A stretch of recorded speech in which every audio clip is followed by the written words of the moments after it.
Hello and welcome to a brand new NFL Instant Reaction. We are here. It's Sunday night. NFL Week 2, all the games but finished. We have one more game left. That's the Falcons and the Eagles. And based on the way all these Week 2 games have been going, it seems like it's upset central. I mean, Riv, are you worried about the favorite of the Eagles going into Monday night? It's so fucking funny because I was just talking to my friend about this. I was like, my friend Kyrie, he's from Connecticut, and I was telling him, we're both Eagles fans. So I was telling him, like, yo, bro, I'm fake nervous for tomorrow. Not because I don't think we're going to win, but just today has been just a funny-ass day of just a bunch of upsets. You know, we have no A.J. Brown tomorrow, so that's, like, pretty huge. But I'm still confident. Like, Atlanta did not look good at all last week, and I think we'll be able to move the ball on them. No A.J. Brown is huge, but we do have Saquon. And I need Dallas and Jake Elliott to kind of kick up for my fantasy team to win. So, but I'm still excited for tomorrow. Unlike other people whose other teams lost big today, I think Philly gets the job done. And whose other teams lost big today? I don't know who you're referring to. Yeah, we do. But you talking who? Talking me? Who you talking about? Everybody's out. I was gonna say the only one whose team lost today is me. No. Broncos lost. Steelers won. Jets won. Keep going. Are you saying Dallas, you sick bastard? The Dallas Cowboys. Oh, the Chiefs won. Bengals lost. Bengals lost. But it was a 1-point game you said smoked. Oh, no, said keep going. blowout. That's not the game I was talking about. Your Dallas Cowboys, brother. You Talking can't about San forget them. Francisco. Oh, no. Well, San Fran did lose. Your You did Niners say, lost. Yeah, you did say the Niners are going to take care of business. And that was your pretty lock easily. this week. It was not. It was Baltimore. Oh, facts. No, your lock on the also- show was most definitely the Vikings and Niners. though. That was also my lock, so don't feel alone. I'm not a Niners fan. I don't know if people think of that. I'm just a Brock Purdy guy. If I'm a Cowboys fan, you're a Niners You've fan. picked them to go to the Super Bowl. It is 3 kind out of the 4 different. No, it's kind of not.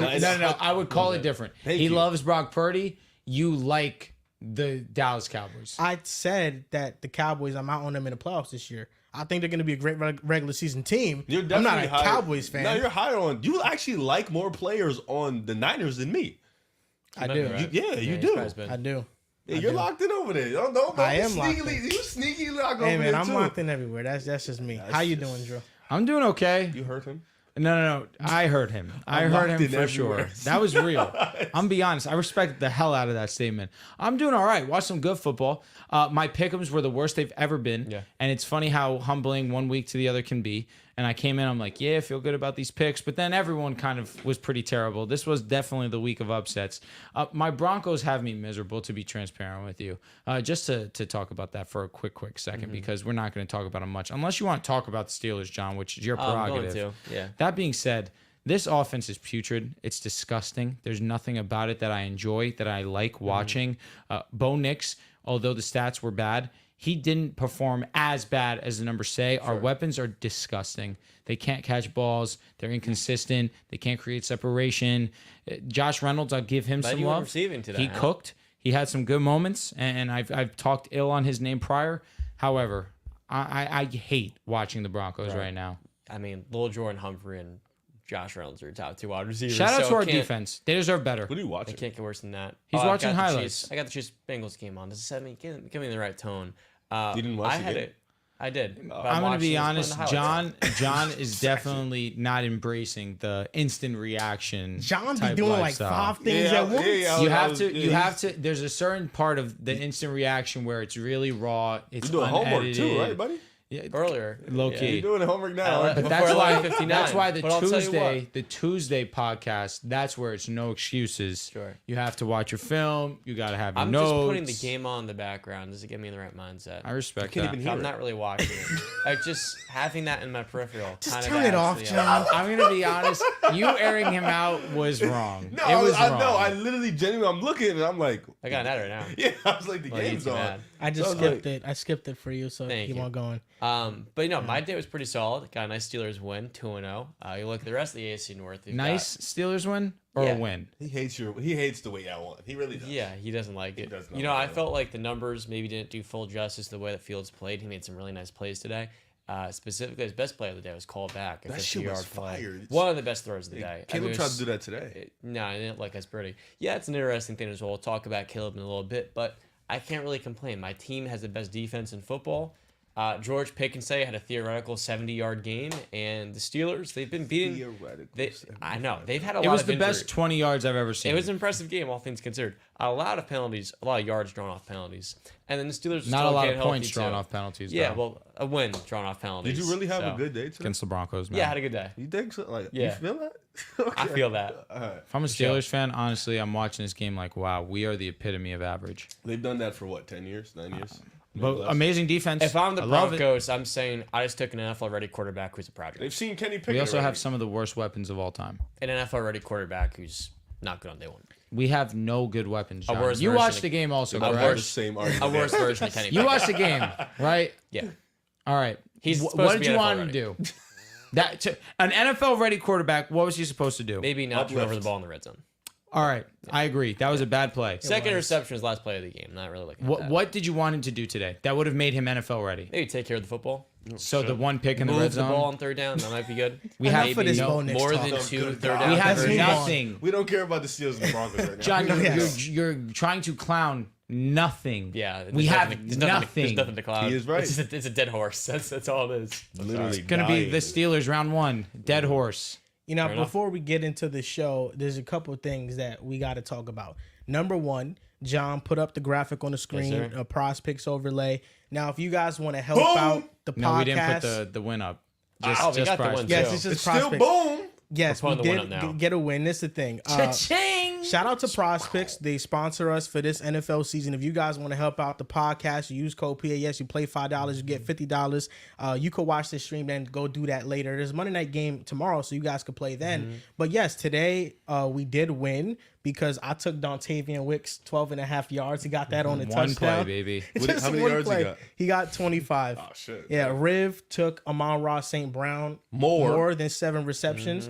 Drew took J.K. Dobbins more than 57 and a half. 57 and a half. That And was then lock of the day. John Easy. took Josh Jacobs. 66 and a half more. He Lock had it up. 150. I felt so good about that pick. And yeah, the Colts' run defense is not I'm looked glad we sharp all so took far. my more But they've route. had some injuries.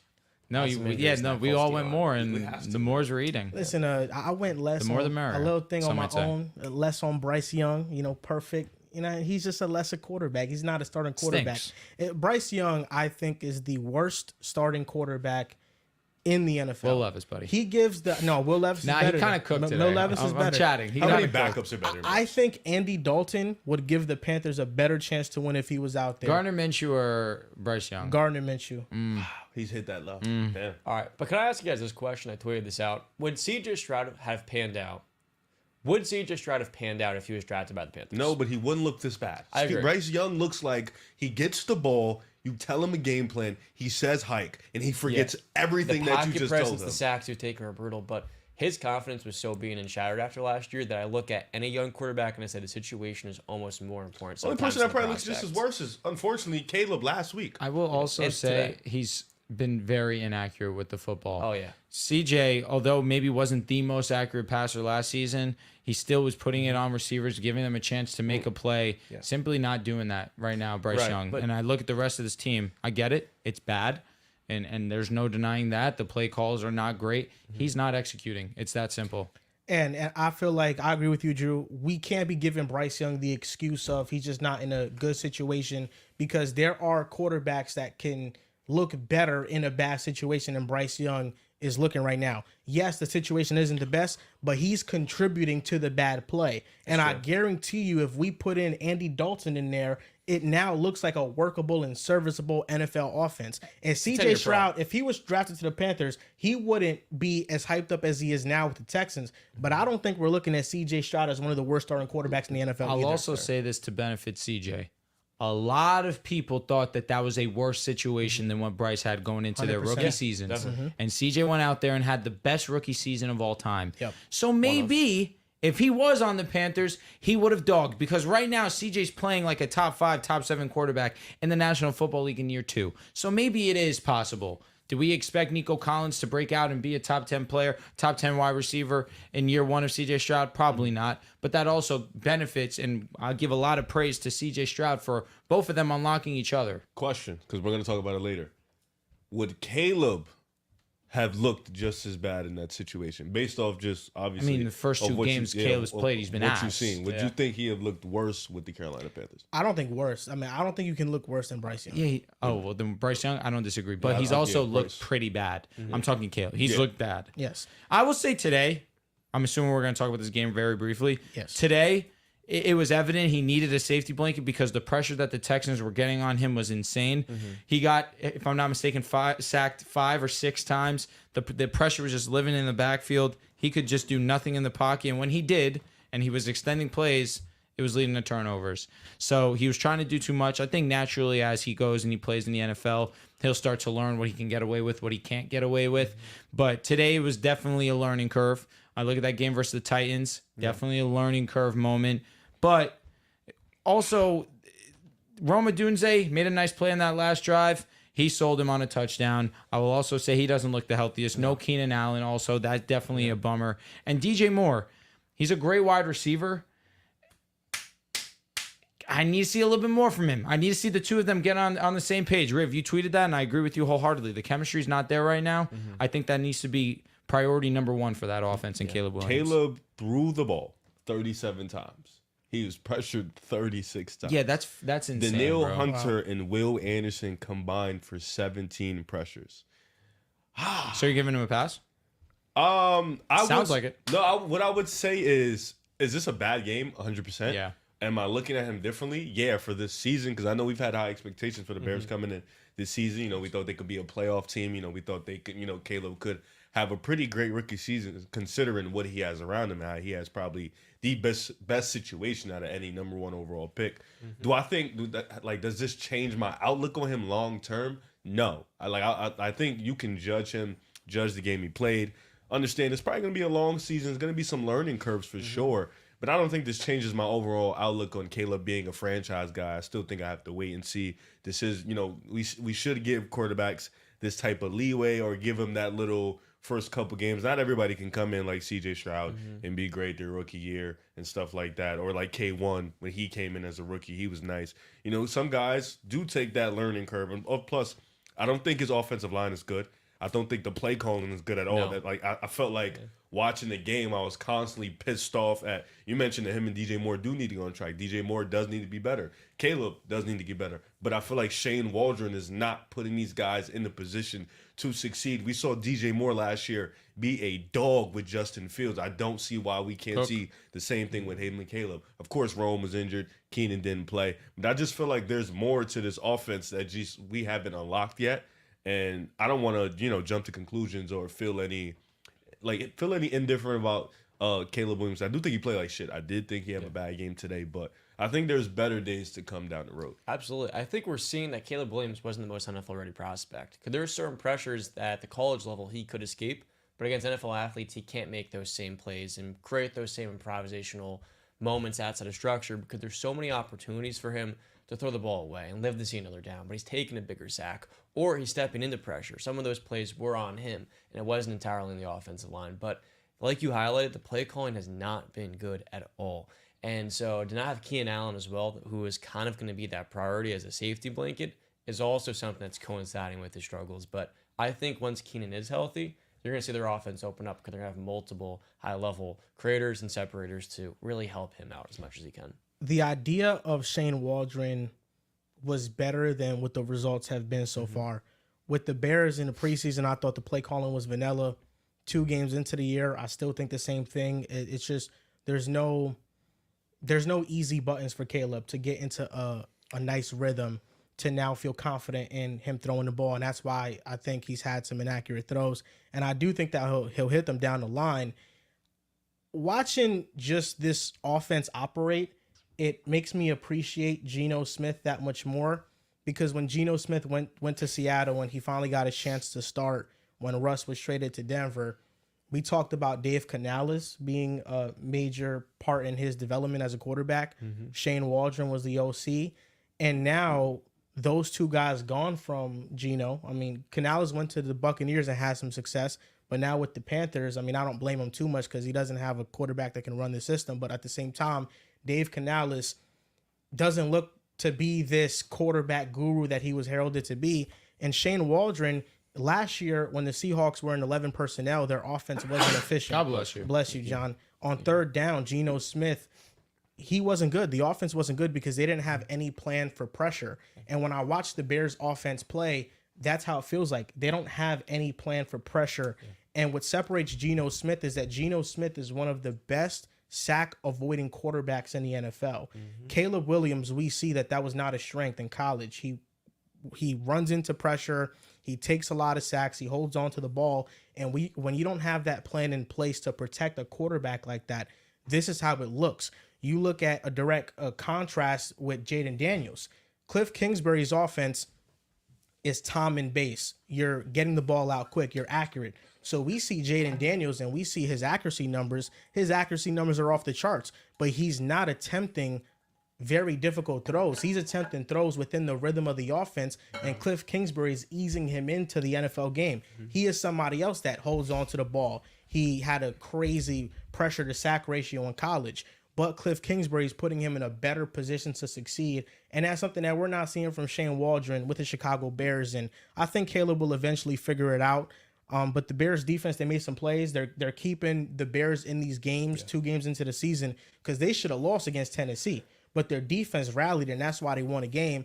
And against the Texans, I mean, they gave the offense a chance to win the game. They were only down by 6. So the defense is playing with their hair on fire, but the offense is not able to figure it out yet. And I know Seattle's offense didn't look the greatest against the Broncos. Maybe it's a little bit more credit to the Broncos defense playing at a relatively high level. But we were very high on New England's defense coming into this week versus Seattle. We were almost there, Riv. We were almost there. JSN A block. Geno. That's exactly the point that I want to make. Last season, we didn't see JSN incorporated enough. If you look at his route tree today, amazing. I love his chart was beautiful all over the field, getting him the ball in any which way, any which direction, because we know he's an elite route runner.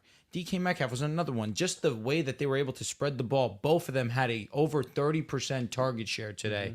Against a pretty great elite secondary, Geno Smith was able to do whatever he wanted in that pocket. And he trusted both those guys to win on a consistent basis. We didn't see a lot of that from JSN in his rookie campaign. Of course, Tyler Lockett's always going to be a thorn in anyone's side as a wide receiver too. Killed me in fantasy. But week 2 of the NFL season, we're already seeing the hype that we bought into this offseason with JSN showing out and proving us to be right as of right now. But doing it against elite defense. Right now with Chicago, I don't know who you can trust on this team as a reliable number 2, number 3 option on a week-to-week basis, because right now we haven't seen DJ Moore really start to get going. We haven't seen Keenan Allen really play at a high level. Week 1, he got banged. Week 1 he was okay, but then week 2 didn't play. Roma Dunze gets banged up in week 1. DeAndre Swift, I guess you and I were talking about it. He is the one producing their most explosive plays, and that's saying a lot. It's a low bar. Extremely low, They're as not low getting as any. it gets. So if that's where we're getting a lot of our momentum on offense, we have to look in the mirror and figure out what can we do differently. Because if you go and you fail, Caleb, going into year 1, now all the doubters, all the haters are going to be going and really getting ready to jump at his neck to figure it out and lock in. Listen, I want to ask you guys this question, and we can move on to the next topic. What's the concern level for Caleb Williams right now? 1 to 10, first 2 games of the season, 0 touchdowns, 2 interceptions, I believe, completing 50% of his passes with a 53 passer rating. Concern level for him, a 2. He's a rookie, showing his rookie woes right now, making plays that he can make in college and the NFL level. Simply is not going to get it done. So yeah, it's 2 weeks in, not great starts, but you give leeway to a guy with this talent and understanding that there are better days to come. Absolutely. I'd say the concern level is maybe a 4. He's played 2 tough defenses. This isn't him struggling against some of the worst units in the NFL, and I think they've challenged him, especially today in Houston. So I look at what he's had to face so far, and I think things will only get better from here. I wanted to add to the DK Christian Gonzalez thing because I feel like I was reading this stat earlier. Christian Gonzalez shadowed DK Metcalf, aligning across from him on 36 of 44 routes, which is 82%, with just 6 of those routes in press coverage. Metcalf was targeted 7 times against Gonzalez, and he only came away with 3 receptions for 24 yards. This is a dude that's fresh off an ACL tear, if I'm not mistaken, And you mentioned it. We picked New England because we thought their defense would just create such havoc and really give the Seahawks problems.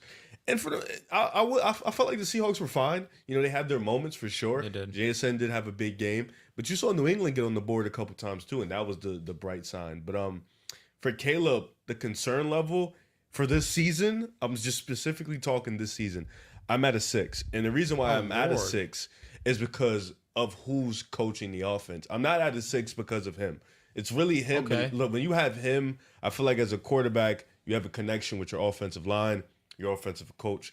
It's like an offensive coordinator. It's like a three-way thing. It's like you guys are connected in sync. The reason why the Kansas City Chiefs are so successful, their offensive line is one of the best in the world. They have the best quarterback in the world. They have the best coach in the league. The reason why the Eagles are so successful, they have Jalen Hurts. They have one of the best offensive lines in the close. And they had Shane Steichen that year, and they were one of the best offenses in the league. You kind of need a three-headed dragon to kind of fit. Sometimes talent could prevail, but right now the talent isn't meshing. You see DJ Moore, he hasn't got off to a great start. They talked about in training camp. He was a little rusty. He didn't play much in preseason. You see Keenan Allen dealing with injuries already. He's always been dealing with injuries in his career. Rome Odunze, rookie, dealing with injuries. Caleb Williams, you talked about it. He was pressured 36 times. He did not deal with pressures well. He got sacked a lot in college. Now this is a situation where he's trying to play hero ball.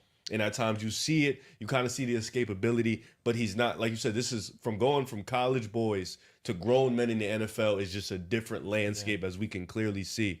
And Shane Waldron is just not putting him in the proper success. So for me, just looking at the situation, I would say I'm at a 6 for him this year because I think we're going to talk about it later. Minnesota, they're looking a little different. You still got Green Bay, you got Detroit, and I think Shane Waldron just, I don't know if he's going to get better from this. You have the talent, but that offensive line just isn't going to get fixed in a day. Right. I like what I'm seeing from that defense, though.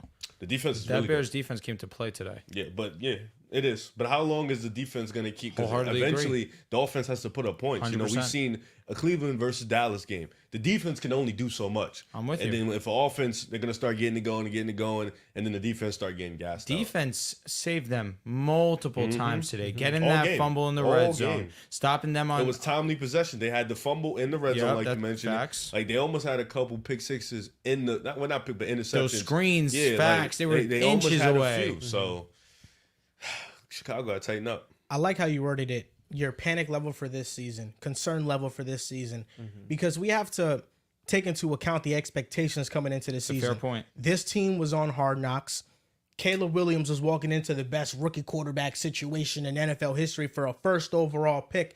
And we're thinking, hey, the Bears finished last season strong. They're going to still have a good defense. This team could be in the playoffs as a wild card team. Yep. And some people even said, hey, maybe they could vie for the division. That is a little outlandish, it's crazy. But you thought that this team could be a playoff team. And you look at Minnesota now, and Minnesota looks like the team that everybody thought Chicago would look like. They have an elite defense. They have a creative head coach who's an offensive play caller who now is getting the best out of Sam Darnold. And the Bears, they're looking at this year like maybe Caleb Williams isn't as ready as we thought. And not only are we going to miss the playoffs, but we're probably going to finish last in our division if Minnesota keeps playing at this rate. I do think there's some room for growth with Chicago. If their offense starts to figure it out, then they could rattle off some wins. But as of right now, it's just everything. The offense as a whole, it's just not meshing well. There's nothing easy. And then Caleb, his own inaccuracies, not seeing the field, holding onto the ball, those are things that are also holding him back. The run game hasn't been what we thought it would be last year. Like, I get it, you lost Justin Fields. He was a big part of the run game. But even then, without Fields and plays without him, you still had a pretty high-level, efficient run game. And just this run game now is just, like, non-existent. One thing to have as a silver lining for the Chicago Bears, they shouldn't have won week 1. They found a way to claw it out and win. Tonight, having the chance to go up there and there was a opportunity for you to go ahead and win this game, I'm not counting it out yet. I hate to be Debbie Downer. They've looked bad in these 2 games. I don't disagree. But in these 2 games, they've had opportunities to either, one, come away with the win like they did against Tennessee, or be put in a position to win the game. Offense fell short, and that's simple. The Texans are coming off of dogfights too, though. I mean, this was a close game, but they also had a close game against the Colts, and the Colts just went into Green Bay and they laid an egg. And Green So Bay the Texans dominated. are bad? Division game. I'm not saying the Texans are bad, but we got to see them face better competition. I think the Bears defense legitimately gave them problems in the sense of getting pressure on CJ, just trying to rush the offense. They limited the run. Of course, Joe Mixon got banged up in this game as well. I give a lot of credit to the Bears defense for a lot of things today, but forcing turnovers, timely turnovers as well. So I give a little bit of slack to the Texans in that regard too. I think for me, being I believe I was the highest on Houston coming in here. Like I think I had them as a top 2-3 seed in the AFC. The thing that scares me the most of what I've seen from these two games is their offensive line cannot hold up. Yep. Outside Laramie Tunsil. Even like Laramie Tunsil, shout out to him. He is not Trent Williams, and that's unfortunate. You only get one of those. But I think based off these last two games, as the game progresses, as the game gets longer, this offensive line just cannot hold up long enough for CJ to make a play. Of course, we've seen the big time plays with him and Nico Collins. At times, him and Stephon Diggs. Of course, they're talented. They're gonna get that. And even in the first game, their run blocking was dope. But this game, as you mentioned, Joe Mixon got banged up, but even still, it wasn't the greatest before he got banged up. So this offensive line for me is going to be a big issue down the road against those top teams because we saw Buffalo's front four. It's impressive. Baltimore's defense is still impressive. Kansas City defense, they still have Chris Jones. Even Cincinnati, they look cool today. You know what I'm saying? So you're looking at all these teams, and even the Colts game, you saw Buckner and Grover Stewart and them boys cause havoc in that game on that offensive line. So that's probably the one thing that's kind of just giving me a little scare for Houston. That's valid. But I'm still here. The one great thing is that CJ is amazing in the pocket. Yes, He dealt with injuries all over that line last year. It was still amazing. Yeah, we have just in CJ spite of The it. playmaking's elite. He's already an elite playmaker. Now on to the next game, the Chiefs and the Cincinnati Bengals. The Bengals lost 25 Who are to you rooting 26. I really did want to Like when every time somebody made a play, you jumped up. Stop. Don't do that.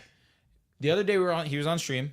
We're on the fantasy reaction. What did he do? And he closes with, "Let's go Jets and let's go Chiefs." Did you So see? don't his get tweet it. Don't did get you it see twisted. Did you see his tweet before the game? I was saw like, he put the money line on. Hell yeah. Smart. Yeah, Smart. He's I did. a sick guy. You lost the can't bread, lose. but it was a smart play. This the thing, and we gotta just keep it real here. I love the Can I get a Cincinnati piece? Bengals. Yes, you can get a piece of appreciate Mandarin.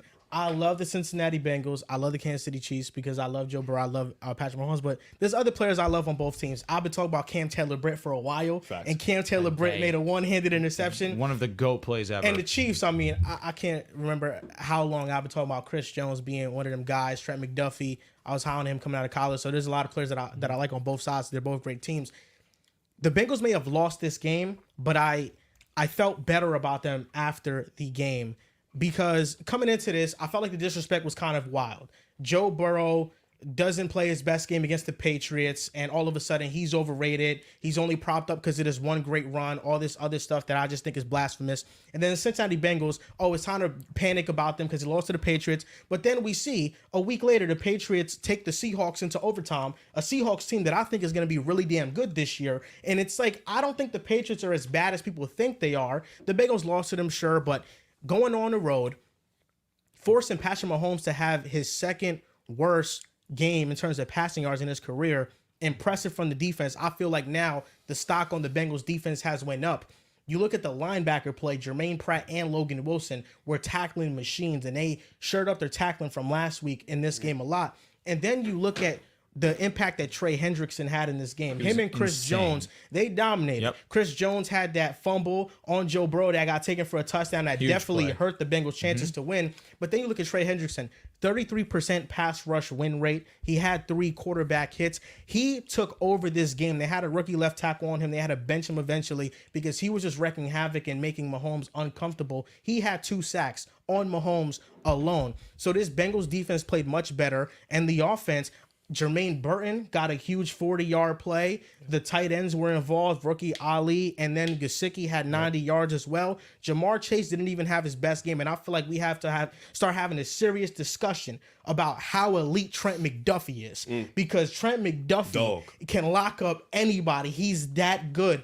So this Chiefs defense gave the Bengals all they can handle, but Joe Burrow still found a way to play well. He did have 2 fumbles, 1 lost and 1 recovered, but I thought Joe Burrow bounced back in a big way. This team should be getting back T. Higgins. They face the Panthers and then Washington the next 2 weeks, so they'll be 2-2, and then heading into the Week 5 game against the Ravens, where they play them at home. So that'll be a nice home game for the Bengals, and that is a big game. Granted that both teams are 0-2 right now, but even though the Bengals lost, yes, I did put money on them because it was plus 200 something odds, and I felt like the disrespect was too much. We came into this game, and not only did everybody predict the Chiefs would win, but there was just a lack of respect for the Bengals. Like, they had no chance to win at all. And we saw that this game came down to a defensive pass interference. If the rookie safety Anthony doesn't interfere with Rashee Rice at the catch point, the Bengals are winning this game, and we're talking about them as an AFC contender, and I still view the Bengals as an AFC contender. I think they are a top 3 team in the AFC. I don't give a damn that they're 0-2. There's only one team in the AFC that has proven that they don't get scared against the Chiefs, and they could match up with them well. That's the Bengals. Joe Burrow in his career, now 4-2 against Patrick Mahomes. Lamar Jackson, Josh Allen, they have a negative record, and only one of those teams... Does Josh have a negative record? Last I saw, I think Josh is 3-2. I think in the last 2 seasons against the AFC, Joe Burrow's 4-10, if I'm not mistaken. So, including playoffs, also that could be. Joe Burrow 4-10. 4-10 against AFC teams. He doesn't beat Cleveland. How many times has he beaten Baltimore? Well, he beat the Bills in the playoffs and in the regular season last year. All I'm saying is that the Bengals are the only team that have proven to me that they can beat the Chiefs on the road as well. And even though they're 0-2, I still view them as a contender. Joe Burrow is far from underrated, and I disagree with something you said on one of these last shows, Drew, about how Burrow has to adapt his game and play under center. Joe Burrow's not a system quarterback. Joe Burrow is the system.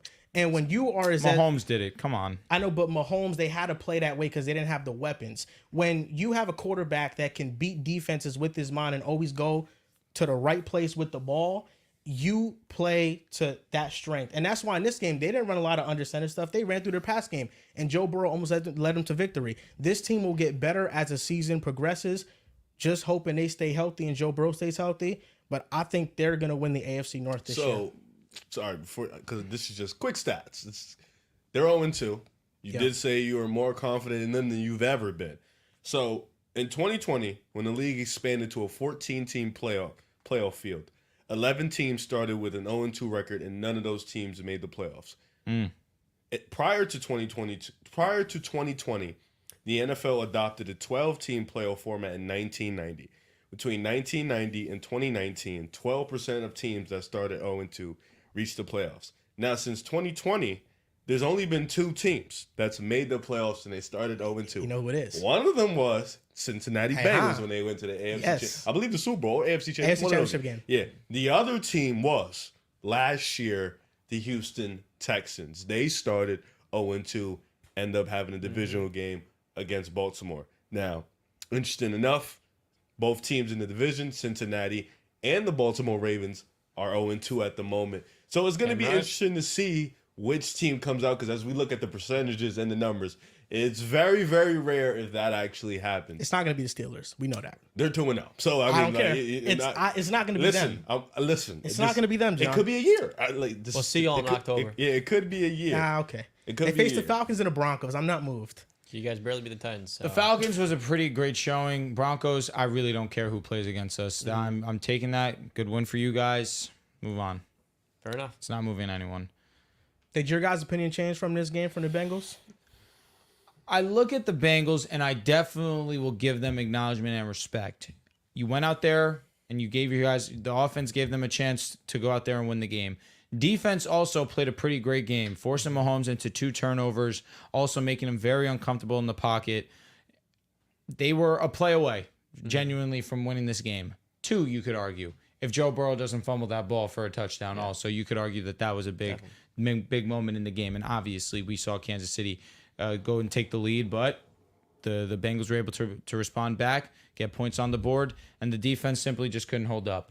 It was a obvious pass interference call, but of course, another game where Kansas City and those damn refs, it just happens to work out in their favor. But you look at the Cincinnati Bengals and how they looked against the Patriots and how their offense just lacked juice. It was a big reason why we went into this week and we were high in the Patriots versus Seattle. But then you saw how they looked against the Kansas City Chiefs, who were still getting pressure on Joe Burrow. But Joe Burrow stayed tough in that pocket and he delivered throws down the field. Isabas, he had 2 touchdowns. 2 catches, 7 yards, 2 touchdowns. And one was on 4th down where they needed and that was tough chemistry. because Joe was sitting in that pocket, moving around, and he found a way to get open, and he still saw his guy. And this was also with Jamar Chase really not being heavily involved in this offense. And we still saw the Bengals go out there and be a single play away from winning this game. I have a bet with somebody with Jamar Chase. Okay. Jamar versus Jettis for yards. I have a bet. I think it was Justin. Jed's locked. He's here. Yeah, But he just got injured. I think it might have been so Justin. I pray for you. So I do want to give them their acknowledgement, but also you look at Kansas City. How the hell do you find a way to win this game? Mahomes playing. I think Burrow drastically outplayed him in this performance, and even still, Kansas City just finds a way to win these ball games. And you say that Joe Burrow has the upper hand when he has played Kansas City. That's fair. But in moments like we've seen the last two years, and of course the first 2 games in this one, they just know how to win the close ones. Every single close game, I feel like I'm watching the Kansas City Chiefs end up pulling out the game. And in this one still, where we watched the Bengals put together a great performance on both sides of the ball, it didn't matter. So that's why the contenders list, it's getting smaller and smaller as now we go on to the season, because you have to show me you can beat them, not hang with them. Because there's teams that can hang. Baltimore can hang. The Bengals can hang. I look at the Bills. They've showed that they can hang. But end of the day, Kansas City Chiefs just know how to get a job done. So in the grand scheme of things, am I moved by the Bengals? Sure, they impressed me. But when it comes to being contenders, I don't know if I'm adding any teams from my contenders list as opposed to me removing. Well, you got the Ravens as contenders. I don't know. It's falling off. Honestly, it's hard to look at another contender in the AFC outside of Kansas City. I think the Chiefs, I could say they're favorites because they are favorites, and that means they're contenders as well. But I feel like there's a difference here between favorites and contenders. I feel like contenders are the team that can maybe knock off the favorites, and I feel like it's the playoffs. I grouped the Bengals in and that. Anything can happen. I grouped the Bills in that. I grouped the Ravens in that. But it needs to be shown. You know what's crazy? Well, the Bengals are the only one that's shown it in the playoffs. But that was 3 years ago. I know it's 3 years ago, but matchup. it's better to do it at least one time the than never Bills do it. definitely could have won last year. And the last They're two beating them. times the Ravens have played them, good games. Yeah. But that's the thing, and that's where I want to get to. Right there hanging. Because I think you talk about the 3 teams, Buffalo, Baltimore, and Cincinnati. I think they offer different situations for the Kansas City Chiefs. Obviously, we have the new teams on the block, Houston, we have to wait and see. But those 3 teams specifically, just keeping the conversation at them. You look at the Cincinnati Bengals. Every time they've played them, in my opinion, from what I've seen, Mahomes, I feel like they have his number in terms of just defensively offering him different coverages, making him look slightly rattled as opposed to the regular Mahomes. Especially today, he looks terrible. So the Bengals have that in their cards while Joe Burrow also playing amazing. When you look at Buffalo, their defense may not show up, but one thing you know for sure, Josh Allen can either play better or play at the level of Mahomes when they match up every single time. When you look at Baltimore is the team that's different from those 2 teams, because when they play Kansas City, I felt like Kansas City has owned or controlled every part of the game every time they played them in the last 2 matchups. In the playoffs last year, I felt like Kansas City controlled every single part of that game on the road in Baltimore. When you look at the game they just played last week, I felt like, we watched Baltimore be a play away from taking it to OT and maybe winning it. But like you just mentioned it, you feel like in every close game, Kansas City's going to win it anyways. We felt like even in that game, Kansas City felt like they were just in control of that whole game. So I understand your point as a sense of Cincinnati and the Buffalo Bills. Just in terms of matching up with Kansas City, I just feel more confident in them because, like I mentioned, Buffalo has the quarterback that could probably matches him stat for stat, ability for ability at any point. And then Cincinnati's defense, along with Joe Burrow's game managing skills, his ability to just control the game, be the smart savant player that he is, that combination always works in the Chiefs' favor. But the Bengals are a weird team because they have started slow over the last 3 or 4 years in the Joe Burrow era. And I think this game showed you that this team has that type of top end ability to play at that level. Like they can do it. It's just about consistently put it together. What I saw today is a Jamar Chase that looks extremely frustrated, and the fact that he didn't get his money. Like you can see, I've never seen him that visibly angry at a tackle like that, and I understand why. You want your money. You want your guaranteed money. Because what if you do get hurt? You did just miss 6 games last year, or 6, or whatever it was. You did miss a bit of games last year. You want to get paid. I look at the Cincinnati's team that offensively, they look like shit against the New England Patriots. Came out and they had a good performance against the Chiefs. So I think the Cincinnati team, like I mentioned, those statistics about being 0-2, it doesn't favor them. But when you have a top-end quarterback and you have a team, you have the type of coaching staff that you have, because offensively and defensively, they come to play when it's time to play in a big game. Like this team shows up. So I think there is a world that makes me feel better about the Cincinnati Bengals team. At the same time, you look at the Chiefs.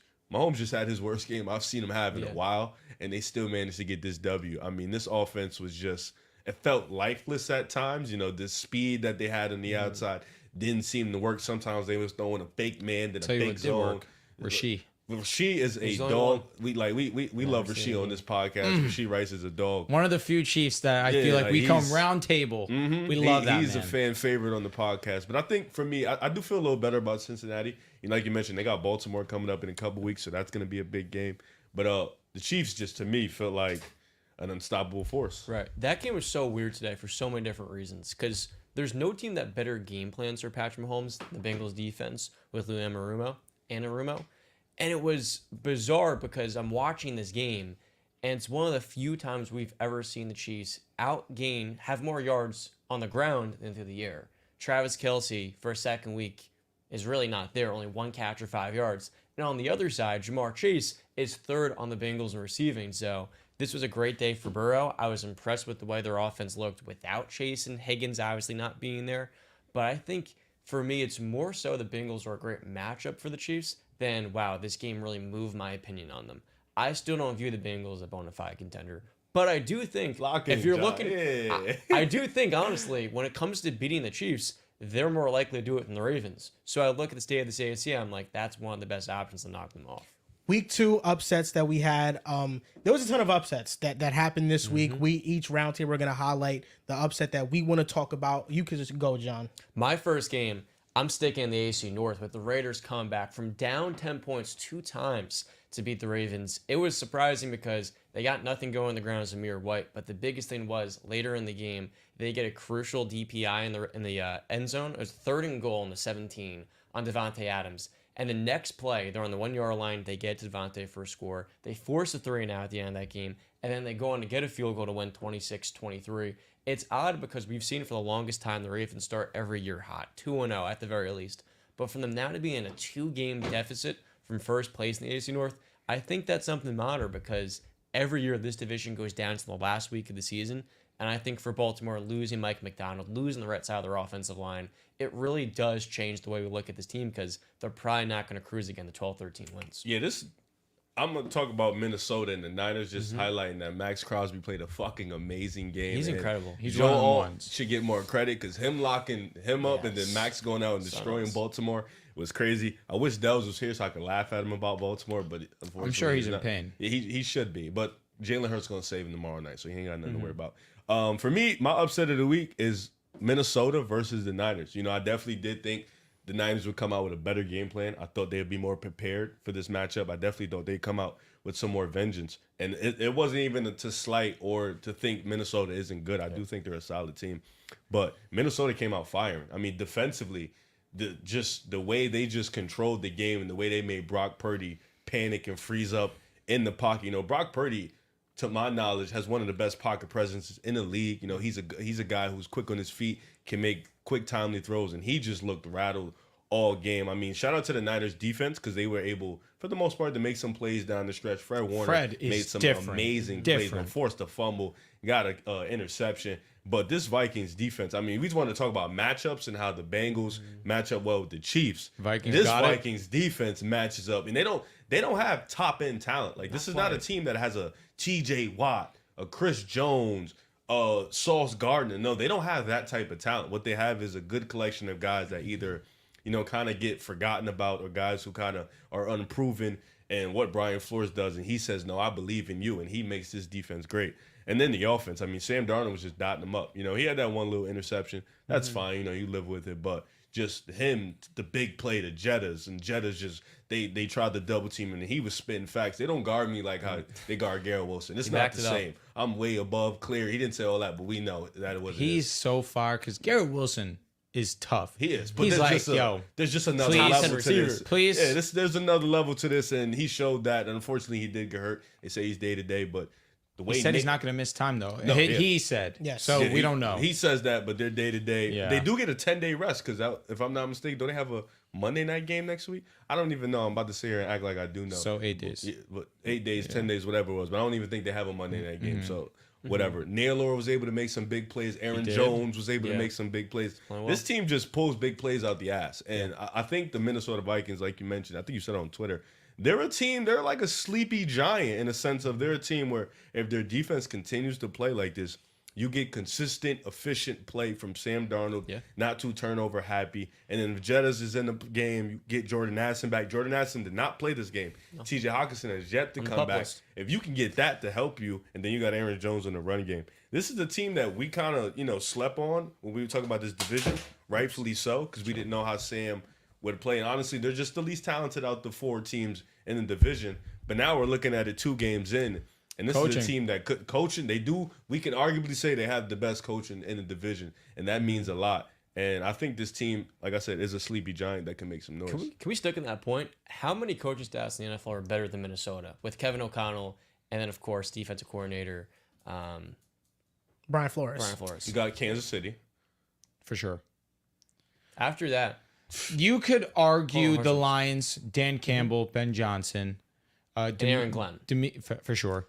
D'Amico Ryans, Bobby Slowick. No, I think the Vikings are better. I agree. Than Bobby Slowick and D'Amico. Yes. I think Minnesota's got better coaches. I don't know. I got to respect what the Texans If that's have a done. debate, then they're probably like top 4. Right. I mean, this Viking Facts. team If you're debating that one, then shit. No, I can't is. make a play for a lot of other teams. It's a top 5 coaching staff because Brian Flores is a head coach caliber defensive coordinator. That's how good he is. And if we even measure the Vikings coaching staff versus the division, I mean, Brian Flores is a better coach than Matt Eberflus. He's a better coach than one of the head coaches within the own division. Right, yeah. I feel like the reason why we slept on the Vikings is because everything is relying on the quarterback play. It's on Sam Darnold. If the Vikings had Kirk Cousins coming into this season, we view the Vikings as a dark horse contender. And I'm talking about the Kirk Cousins that we got last year. We view them as a dark horse contender. Well, if Sam Darnold can play well and he could play like a bridge quarterback, not like a top 10 quarterback, but the 16th ranked quarterback in the league. Baker. And exactly. Now this Vikings team does become a dark horse team because that defense is elite. Brock Purdy, after the game, he went up to Brian Flores and he said, your scheme is crazy. It's because Brian Flores just disguises things so well and he fools quarterbacks. And Brock Purdy did not have his best game. Jordan Mason ran really well in this game again. He's just continuing the trajectory from last week. But the Vikings, they are a dark horse team. And when I was watching the film against the Giants, it was just the Giants. I'm not going to act like the Giants are some world beater, but Like John with the Steelers and Broncos? yeah, but the way that Brian Flores positioned the defense, I mean, they locked up the Giants. I watched the game back and I didn't look at the game and I said, damn, Daniel Jones just sucks. I didn't say that. What I said is that, man, where do you really want him to go with the ball on some of these things? I mean, they had a key for everything they were trying to do on offense, and it felt the same way against the Niners and high leverage situations. And the Niners were 2 for 10 on third down. So on third down, the Vikings were shutting them down. And if Sam Darnold can continue to play well, I mean, yeah, they do become a dark horse. My upset, I got 2.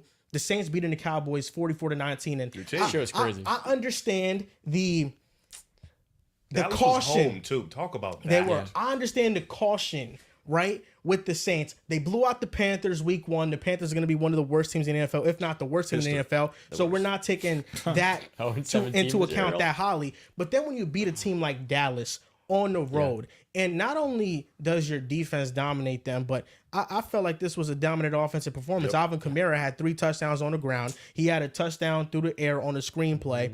And then Derek Carr is playing more aggressive. He averaged 14 yards per attempt. And I think the biggest difference with this Saints team is the change at offensive coordinator. It is the perfect example of a team that if you get a new and brand new offensive mind in there, your team can massively improve because now they're playing to Derek Carr's strengths. And Derek Carr with the Raiders made the playoffs twice. One of the times he made the playoffs, he was hurt, so he didn't get to play in the playoff game, and he never had a good defense. But now with the Saints, you have a great defense. Marshawn Lattimore did not play in this game, by the way, and the Saints still dominated in the fashion that they dominated. If you can get steady play from your defense, you can have a rushing attack, and you can play to Derek Carr's strength, this team is going to win the NFC South. That was my overreaction week 1. And with the Cowboys, the same problems last year is the same problems that exist this year. They cannot defend the run, and they do not have reliable playmakers. I still think they do win the NFC East. But this team, I think, is a fraudulent playoff team. I mean, they have the same weaknesses as last year, and Mike Zimmer has to prove the same thing Dan Quinn couldn't. Can your defense be good against good offenses? But this was a statement game from the Saints. And then the other upset is the Packers, being the Indianapolis Colts. Anthony Richardson, I mean, the highs are high, but the lows are really low. He's going to continue to develop, but this game was rough. 3 interceptions. 1 came at the very end of the game, so I'm not going to hold that against him. Really, 2 interceptions. But Malik Willis, 12 for 14, played within the offense, had a touchdown. Josh Jacobs had over 30 carries. He was wild. Yes, Josh Jacobs was amazing. But the thing that excited me the most is that this Colts team just dropped nearly 30 points on the Texans. And the Packers held them to essentially 3 points. I mean, the Colts got a touchdown late in that game to make it 16-10. But for the majority of it, the Packers were locking them down. And that gave me a lot of optimism for the Packers and what their defense is going to be. This was actually their debut? Yes. You know what's crazy? The only reason I have a concern for Dallas, let me not say concern, because when people hear concern, they just, blow it out of proportion. I'm just keeping my eye open because Dallas was home. Dallas usually, like we saw last year, they were undefeated at home. And one thing about Dallas is when they are home, their defense does not go out the way they did, and their offense is usually on fire.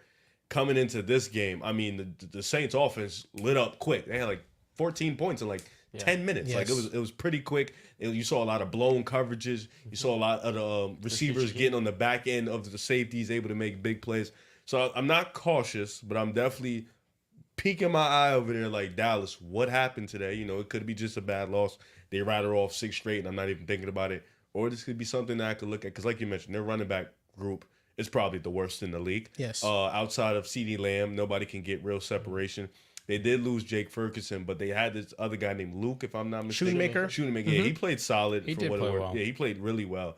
But defensively, this team just, in the secondary, they're a little bit weak. Outside of Trevon Diggs, and if he's getting burnt, you're fucked for that day.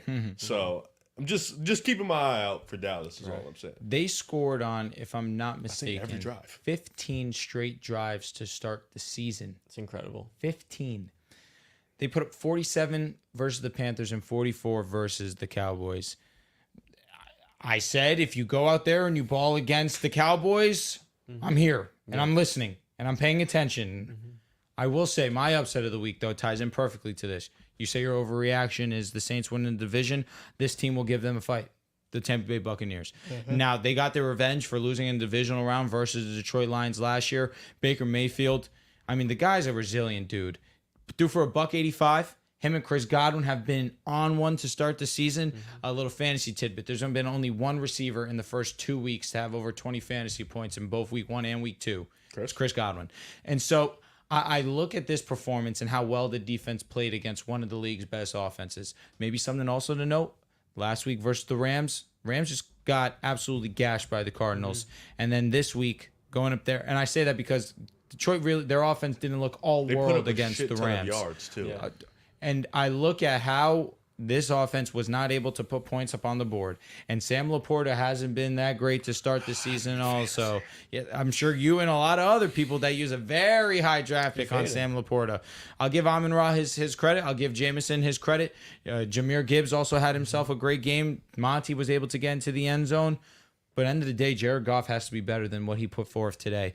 Just not poise in the pocket. Anytime you get pressure on Jared Goff, it shows in not only the result of the game, but of course you look at his stats. He wasn't the best today.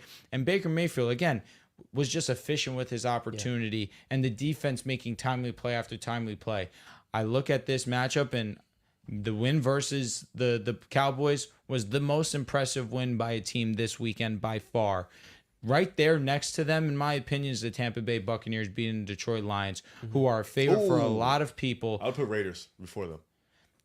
I only Raiders say that look because good the offense. Raiders aren't moving somebody in the long No, term. but You're right. Because I look Brock Bowers fair looks point. good. Fair point. They were And Brock down Bowers bad. is one of them Him ones. and Devontae That's look awesome. It was one of Then the most it's impressive then. wins. It's then Agreed. I would In the put grand, Bucks right under but them. when I think about what can be at the very end of the season, the Saints and the Buccaneers can be duking out for you don't want the that. division. You're good.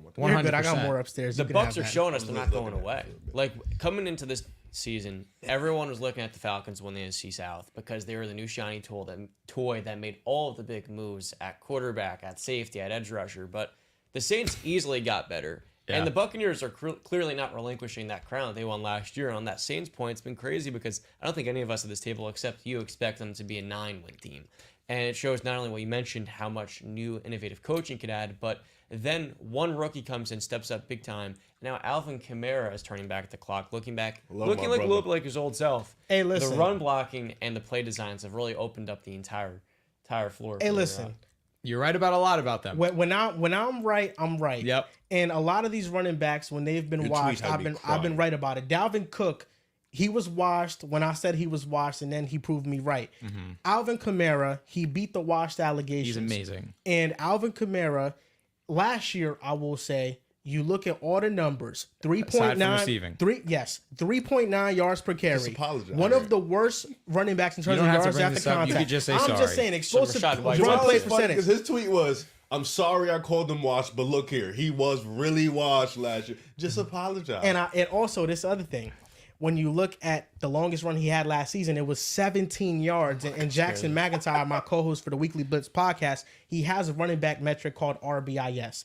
And it basically tries to individualize running back play. And Kamara was steadily declining. So this just goes to show what can happen in a new and improved, rejuvenated scheme. Yeah. Because now, instead of having Kamara like Carmichael was doing, Kamara's running up the middle and he's not getting into space. This year, Clint Kubiak has used a lot of misdirection on his runs, and he's got Alvin Kamara onto the edges and the boundaries, and he's created space for him. It's not just him, though. I mean, Jamal Williams, averaged 4.9 yards per carry in this game alone. Yep. Yeah. And he historically is a very low yards per carry back. So Clint Kubiak has just came in and he's totally just changed this rushing attack to where you have to focus on it. And listen, Kamara's playing great, and no disrespect to him, he's playing absolutely amazing. He's a product of his system. I'll be happily Don't wrong do about this. him not being washed. He looks electric. He looks explosive as ever, out to Kamara, and that's a man. great thing for the Saints because if the Saints are getting that rushing attack, they're going to be dangerous. I think right now the Saints are a top 5 team in the NFC. I don't think valid. there's 5 teams that you think They are better just than them. destroyed the Cowboys on the road. But I've got a fascinating question. 90 for you guys. points in 2 weeks. You got it. But I Saints love that you offense- mentioned the Fuck are we Bucks. gonna though. say? Yeah. I love that you mentioned the Bucks because I did not think they could hold the Lions to 16 points with that defensive For personnel. sure. Detroit has not looked good. Half of the guys on the Bucks roster defensively, you can't even name their names. It's a lot of young players, and Todd Bowles is really doing the most with that group. But what do you want to say, John? If you're the Saints and you continue on a elite offensive pace for the rest of the season, do you fire Dennis Allen? That way you can promote Clint Kubiak as your head coach. No, because without No, you can't without do that. Dennis, you don't get Clint. He made that You decision. kind of have to But keep no, the core what it is. that's bro. not the question. The question is long term. Do you want to risk losing Clint Kubiak in a year when If the every season is NFL success, team's nobody's poaching to gonna get fire him as Give their Dennis coach? Allen his credit for bringing him on the Definitely. staff. Absolutely. Give him one more year. But what would you rather? I also the elite say offensive this. mind or elite defensive What mind? happened with Detroit? Dan Campbell's their head coach. Ben was in potential to leave to go be his own head coach. And he said, you know what? I'm going to stay and I'm going to run it back. Bobby Slowick over there in Houston. He had an opportunity to go be a head coach. He decided, I'm going to go ahead and I'm going to run it back. It's not impossible for him to stay with the team. Yeah. I get where you're coming from. It's fair because great offensive minds naturally leave and they go coach their own squads. But last year, kind of slapped that in the face where two of the best OCs last season decided, I'm going to stick it out and I can see if we can go and compete for a championship. Player spotlight. Moving on to the next segment. What players do you guys want to highlight? There's definitely a few to talk about today. You mentioned Brock Bowers. He was one of the standout rookies today. A lot of rookies played well. I mean, of course, you got Maserati, Malik, but that leads perfectly into mine. Maserati had himself an amazing game, and after having 1 catch for 4 yards, and of course, Kyler Murray being in the presses and everyone giving him a hard time, including us, he goes out there, a perfect passer rating. Throws for almost 300 yards, 266, 81% completion percentage, and 3 touchdowns. Against a Rams defense who looked pretty decent against the Detroit Lions last week in prime time. But Arizona could do whatever they wanted and began and end with Kyler Murray. His ability to extend plays, he looked fluid in the pocket. His accuracy was near perfect today. And, of course, a perfect passer rating, 9 out of 10 times that leads to winning football. But the connection that he showed, which we were hoping for in week 1 with Maserati in week 2, to me, obviously, Kyler Murray gets huge praise for this. But talking strictly about the Cardinals for a second, this win versus the Rams boosts their loss for the Bills for me a little bit. Because we saw how the Bills just dominated the Miami Dolphins. And sure, they do own them for multiple games. But going up 17-3 and staying in that game, even while the Buffalo Bills go and they punch back and they go and they take the lead, but Kyler and the boys are still putting points on the board. Then they go out there and they smack a division rival in the Rams, and Kyler Murray's at the head charge while also shutting up a lot of people. And Marvin Harrison also going out there, 4 catches, 130, 2 touchdowns. All in the first? Could have had a third. And, of course, Kyler Murray and him just couldn't link him on that third. But, yeah, all in the first. This Arizona offense is going to be one of the more fun to watch. And we didn't even talk about Trey McBride, who had himself a great ball game, too. And one of the best passes of the day was Kyler Murray on the sideline to Trey over a defender, only where Trey can get it. And we're going to be watching a lot of Kyler Murray playing high-level football this season. But it was great to see 1 week after them blowing a 17-3 lead and him being in the presses talking about not being able to get Marvin Harrison the ball because it wasn't quote-unquote his job. He showed that if he wanted to, he could. Shout out to you, K1. I got 2. One of them is Aiden Hutchinson.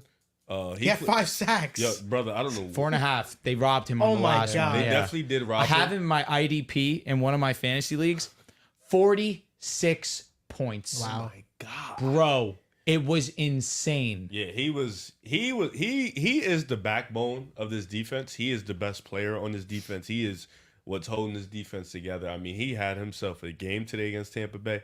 And this is the one thing with Detroit. Like, it's hard to build a defense when you don't have a superstar. You know, you have to have either, like in Minnesota, a great defensive head coach. You have to have somebody with that type of mind. But when you have a player that's just as game-changing as Aiden Hutchinson, then you can go out there and your defense has a chance every drive. I mean, we look at the Raiders with Max Crosby. Max Crosby, we saw today, make Lamar Jackson's life hell at this point. And I think Aiden Hutchinson today, he put on a show. You know, he had about 6 or 7 pressures, if I'm not mistaken, maybe a little bit more. 4.5 sacks. He did his thing. He was able to wreck home on that Tampa Bay offensive line. But what I really wanted to talk to, it wasn't necessarily a player spotlight. It was more a game spotlight. And it was the Jaguars and the Browns game. And it's more on Jacksonville's side than Cleveland. Of course, Cleveland played a great game, and I told him Deshaun had to show me, and Deshaun had himself a good game. You know, he, especially with everything that's going on with him, another case, his father unfortunately passing away. He went out there and he had 2 choices. He could let all that shit eat him inside and have the shittiest day of his life, or he can go out there and put the team on his back and say, fuck it, I'm gonna get this W. And he went out there and he played a fine game and he got this team the W. And that, to me, that game was Cleveland Browns football. Dirty, nasty, dugout, grind, like basically the Steelers. That's the way them 2 teams play is physical, nasty, ugly football, and the Cleveland Browns were able to pull out that W. But speaking on Jacksonville's side, I've been on Twitter, and I've seen a lot of things. And in the first half, I believe Trevor Lawrence had about 16 yards. He didn't play his best game today. He was actually really horrible. I wouldn't go that far. No, he was. He bad. wasn't great. In the second half, it was good. In the second half, he was solid. That first half was just so bad. When are we going to start looking at Doug Peterson to get fired? And this is what I want. This was my main point. What I wanted to get to. When you look at Trevor Lawrence conversation, I'm not saying it's none of you. I'm just watching and reading what's going on around the NFL world. When you look at Trevor Lawrence and you look at the conversation that warps around him, it starts with his offensive line, which is not good, hasn't been good. Starts with Doug Peterson, who, he's not the best play caller ever since he left Philly. I mean, he had a good year last year, but he just makes the wrong decisions at the wrong time. He tends to show his aggressiveness at the times where they don't need him to. And I think then it comes around to Trevor Lawrence. And I say that to say, you're in a game like Cleveland. You had a game last week where you're like, when you're in Miami, you had an opportunity to close out. Unfortunately, Travis fumbled, and then the game just spiraled from there. In this Cleveland game, you never really had control of this game until about the fourth quarter. You started to look better. You've seen the Cleveland offense start to fizzle out. Trevor Lawrence, to me, I start to ask those questions, not to ask the question to think he's not great, but when does he start elevating? When does he start saying, fuck Doug Peterson, fuck the fact that my offensive line isn't great. I need to be better, because I don't think today was an indictment on how bad his offensive line is or how bad Doug Peterson was. I also just think he didn't have his best game. And I think if he was just slightly better than what he showed, they possibly could win his game. I also think Trevor Lawrence is great enough to where I can ask him to elevate the situation he's in or elevate his ability, because I do think he has that talent. And going forward, that's just something I'm keeping, I'm watching out, because I do think Trevor Lawrence is of that top 10, top 7 echelon type of talent. I do think he has that ability. It's just I feel like sometimes he plays too much to the script, and the guy who's writing his script is not that good, which in turn makes him look much worse than he actually is. I understand what you're saying, but I think a lot of the Jaguars' problem right now, it lies in the coaching of the team. I mean, Doug Peterson, he's a Super Bowl winning head coach. There's a caveat. He's also the coach that Carson Wentz, the Eagles franchise quarterback at the time, he regressed under Doug Peterson's watch. And the Philadelphia Eagles fired Doug Peterson outright because they thought they could go in a better direction, and they did with Nick Sirianni, and then bring in Shane Steichen, and with Jalen Hurts, and they went in a much better direction. Doug Peterson with the Jaguars, his first season with them was really good, but they started off slow, and then they rattled off a lot of wins late. Last year, the play calling was not good. This year, the play calling has not been good. I mean, these are two very winnable games. I mean, first game of the season, you choke, and then the second game of the season, the Cleveland Browns only score 18 points on you, and you're not able to win that game. I just don't understand it. I think the offensive line is pretty horrible. It's horrendous. And also, Evan Ingram did not play in this game, and you have Brian Thomas Jr., a rookie, and Christian Kirk out there, and then Gabe Brian Davis Thomas is amazing. Brian Thomas only got one target in the first half. Yeah, I think he's a great player, but he finished with 2 for 98. This team, they just don't have enough trustworthy people in charge. Doug Peterson last year essentially gave the play calling duties to Press Taylor, who's Zach Taylor's brother. And Press Taylor has not proven to be a good play caller in the NFL thus far. So I think with the Jaguars, there's a lot of problems before I look at Trevor Lawrence. And I think Trevor Lawrence is the only reason why they're relevant and why we talk about them and why they stay afloat and why they finished with a 9-8 record the last 2 seasons. And this year is probably going to be much of the same thing. My player spotlight, Alvin Kamara. I talked about him, 20 carries, 115 yards, three touchdowns. You talked about Kyler Murray. I talked about Trey Hendrickson earlier. My player spotlight is going to be Geno Smith, 327 yards, cooked. 1 touchdown. He completed 75% of his passes. And I'm getting to the point where Geno Smith is the most underrated quarterback in the NFL. Yeah. And I'm getting to the point to where there has to be more respect on Geno Smith's name, because a lot of the times when I see takes on the Seattle Seahawks, they always talk about the Seahawks and say, oh, yeah, they might be talented, but they're stuck with a bridge quarterback. Geno Smith is much more than a bridge quarterback. He is a legit starter who teeters on sometimes playing at a franchise level. That's how good he's been for the Seahawks. His sack avoidance is elite. He avoids it at an elite level against a great elite Patriots defense. DK Metcalf and JSN have great games, and Geno Smith doesn't have a turnover and throws for 300 plus 75% completion percentage. I mean, I think people ignore that Geno Smith is not a product of Seattle's system. He is elevating these players. JSN, DK Metcalf, the offensive line, the rushing attack. Geno Smith is elevating this offense. Elevating What do you pause DK. for? I feel like DK. Elevating DK's a lie. The two of them are amazing talents. I will give you that. Elevating, let's not do that. How many people thought DK Metcalf's production was going to fall off a cliff after they traded Russell Wilson? Of course. That's not a DK thing. Why is that? That's more of a quarterback thing. We can That's give praise to acknowledging Geno. Nothing's changed going from Russ, who was an MVP candidate in 2019, to Geno. Russ elevated DK Metcalf too. So we're saying they both Russ did it first. Russ did it. Correct. Yeah, but We're Geno acknowledging Smith they is both also Smith is also elevating DK because and this Would what you I say mean by DK elevates Geno also then? that. Yeah, they're both okay, tremendous okay, players. I don't think- It's not a one-sided gotcha. thing. I'm not I'm saying here. that My DK bad. is made by I Geno. don't think the you. conversation has changed on DK even with Geno. Though. I I'm think he's saying- been in the same I realm. think the Wait. fact it hasn't changed. I'm is with you though. impressive. You're saying both elevate each other? You're cooking. This is the thing. When I look at Geno Smith, there are throws that he makes that very few quarterbacks in the NFL can make. Oh, there's 10 quarterbacks at most that can make those throws, and he attempts those throws, and he takes advantage of DK's skill set in a way that a lot of quarterbacks wouldn't be able to do. So Geno Smith, to me, I think he is not here. a You're cooking. byproduct of the offensive nice. system. He is a legitimate, great NFL quarterback, is. and he is not somebody that you can just replace with the Seahawks. He is actually somebody that is make or break for them, because if they don't have them, it's over for them. They don't have any relevancy at all. They have stayed relevant because Geno Smith has become a great NFL quarterback. And I want to spotlight him because this was a great defense they played, and Geno Smith played some great football. Absolutely. We need to raise him on the quarterback rankings. I've got a handful of players, some of which are role players. The first one's going to be the leading receiver on the best offense in football right now, and that's Rashid Shaheed. Through 2 games, Go. 3 for 71 with a TED last week, 59-yard touchdown. Early today against the Cowboys, a 70-yarder. I don't know week to week if he's going to have this level of volatility on the higher end, but just to highlight what the job that Clint Kubiak's done, it's really emphasized him and the game-breaking speed that he can bring. Another guy, Quentin Johnson, last year, 2 touchdowns. He matched that today with 5 for 51. And then I think the last one that is so important is Josh Jacobs going for 150 yards today. I think Dale's put it perfectly on Twitter when he said, this win for the Packers saved their season. Now you're looking at 1-1. Jordan Love's going to come back one of these next few games. And how they got that W today was dominating the time of possession battle of Josh Jacobs. I thought Josh Jacobs 40 was a role player. No, I'm saying the first 2 are role players. I said I have a couple of role players. They No, face the not Rams entirely. next week, don't they? My fault. The Packers? We can double check that. was So on for them to dominate the time of possession battle, 40 minutes to 20, while Jonathan Taylor's on the other side, is pretty impressive. And I just think that Josh Jacobs' pickup for Green Bay has been so important because week Titans. to week he's going to be reliable. Okay, that's going to be a good game. Malik Willis revenge game Facts. right there. Last player spotlight has to be J.K. Dobbins. I mean, you want to talk about one of the most efficient backs in NFL history. I'm not exaggerating. Last week, 13.5 a carry. This week, over 7 a carry. Gets into the end zone, another 40-yard touchdown.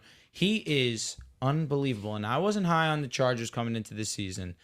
But I always believed in J.K. Dobbins, the talent. He just had to stay healthy, have to be on the football field. I saw you. Get What? up and fart. You're sick. J.K. Dobbins, this story is amazing. A torn ACL, a torn Achilles. He comes onto the football He field. couldn't walk up the steps. In All that Baltimore? matters is that you give him an opportunity, and he's going to go out there and he's going to ball. This Rush offensive line is fire. It's amazing. Going up against the Panthers is not going to move me that much, but it did move me versus the Raiders. But wow, J.K. Dobbins continues to be one of the stories of the season so far. And it's a great story because of how many injuries he's dealt with. And I think it's even more impressive that he's dealt with all those injuries. Just like And Sean he's Livingston. remained the same efficient guy. Yeah. Because it's never been about can he play or not. He's in a very similar bubble to somebody like Rashad Penny. Who Rashad Penny, when he was healthy, he was really damn efficient. And J.K. Dobbins was even better because was. I thought when he played, he just passed the eye test. And JK, if he's healthy, he's going to be a great back. So it's a great story for him that he's finally taking advantage of an opportunity. I just looked up, kind of thought he tore his meniscus as well. In the 2021 preseason, J.K. Dobbins tore his ACL, LCL, meniscus, and his hamstring. Jesus. That was over 3 years ago. Uh-huh. Riv, that Yo. was ridiculous. Yeah, I don't know why it sounded Bro, like that Popeyes just ripped you. Oh, no, I did. It definitely hit my stomach Holy for sure. fuck. Okay. Thank God I didn't shit. Let's get into super chats and then we can get out of Big here. facts, big facts. Sunday We're here night. for you guys. It's 1:20 Instant a.m. reaction.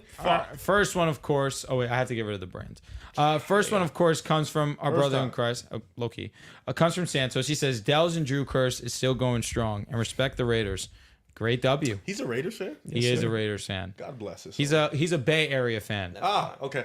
So my curse is alive. My Twitter is cursed. I need a cleanse. If you know someone that can sage my Twitter, I'd appreciate it.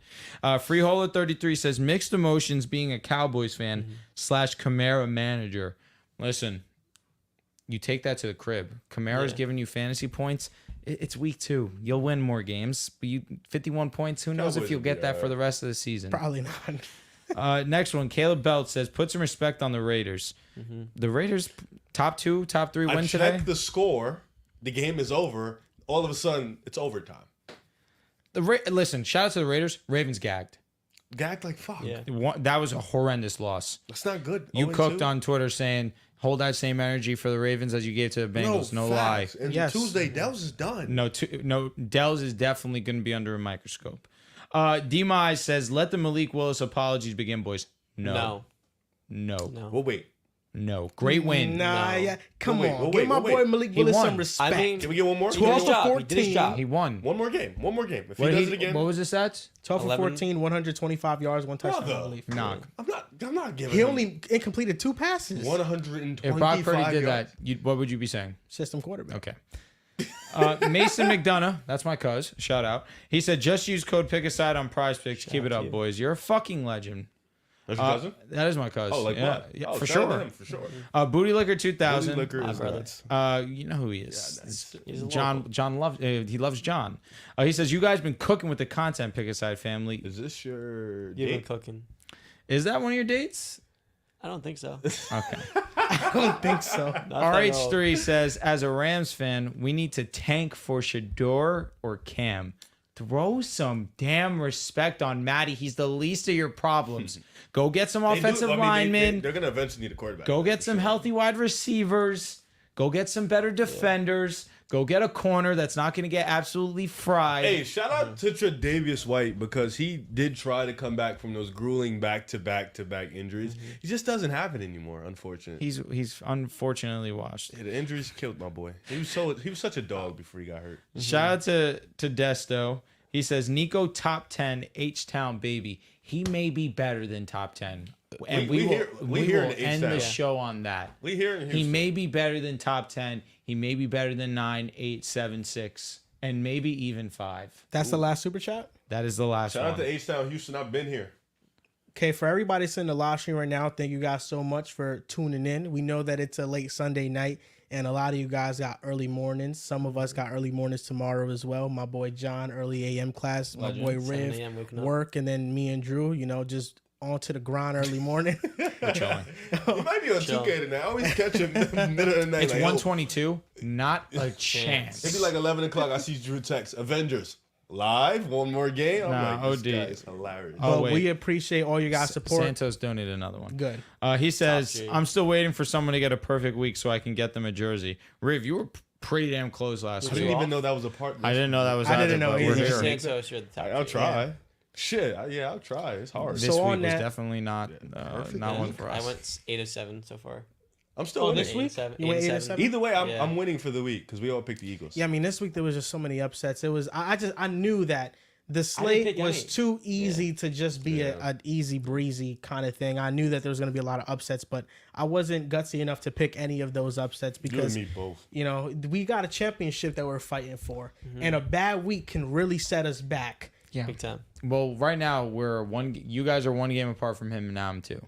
Yeah, That shit's we're all fucked you. close. We're all close. We're all It's really terrible close. this week. Oh, Rick, including, you asked me this before the show, my +1 because I folded by picking the wrong team. You're not getting No, last week. brother. Brother, you're let it cooked. go. Sorry. He's not getting it. No. No, you just He's not told me on the to mention graphic. it. He's in the app. If he got it, then he'd be tied with Riv right now. He would be. The record. It's They'd be tied. unfortunate. It's unfortunate, bro. I really do feel bad. I'll for make you. up my ground. I just own you. Like I own you. That's just all it is, bro. Damn, in as a every man, way I possible. couldn't take Man, that. I can't I take couldn't that. take that. I Come on. won't take that. You gotta hit the gym. I'll see you in the playoffs. You gotta hit the I'll be gym. in the gym. Yeah. All right. You be in the gym. That's a sad reality. Oh my god. Yeah, but on that, just want to give you guys a lot of appreciation for tuning into our content. We are very grateful for that. And listen, we've been pumping out a lot of content. We've been doing these Sunday night live streams, and we're even thinking about doing a different format moving forward where we're going to do a watch along for Sunday night football while also recapping all the games that happened.